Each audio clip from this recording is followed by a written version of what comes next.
Au Cameroun, c'est un malaise qui secoue le parti au pouvoir depuis quelques semaines. Des ministres et cadres du parti affichent désormais leur dissension sur une éventuelle candidature du président Paul Biya pour les élections d'octobre prochain. Si certains considèrent cela comme une tactique de diversion, pour les habitants de la capitale, le pays n'est plus gouverné. Je pense que cela peut relever d'une tactique politique au sein du RDPC qui aujourd'hui est en ballottage défavorable. La bataille démontre à suffire que on pourrait dire que le pays n'est pas gouverné parce qu'il n'y a pas de patron pour taper la main sur la table. Le mutisme du président de la République est en train d'occasionner ce désordre. Une situation inédite que ce parti n'a jamais connue depuis sa création qui, selon les analystes politiques, embarrasse les militants et pose le problème de légitimité du RDPC. On a le ministre Sadi, par exemple, qui ne sait pas trop quoi dire.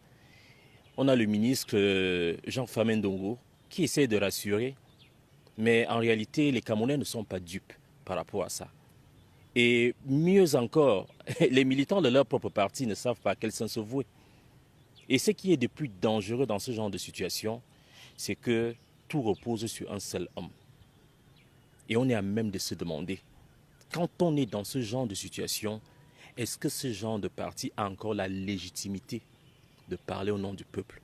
Puisque à leur propre sein, ils sont dans l'incapacité de pouvoir s'entendre et parler d'une même voix. Pour l'analyste politique Landry Atangana, il est clair que le parti au pouvoir est désormais au bord de l'implosion au Cameroun, car les ténors ont démontré leurs limites et leur incapacité à préparer la relève. La cacophonie qu'on ressent au niveau de la maison RDPC ces derniers temps peut être comprise sur 3 éléments. Le premier élément est l'absence d'une ligne claire. Le deuxième est l'absence d'une relève assumée. Et la troisième est la peur d'une vacance au sommet. Il ne s'agit plus d'une dissidence cachée, mais d'une fracture assumée au sein du RDPC. Pour l'expert, la transition est désormais inévitable dès octobre prochain. Les voix qui se taisaient avant sont de plus en plus en train de parler au sein du parti.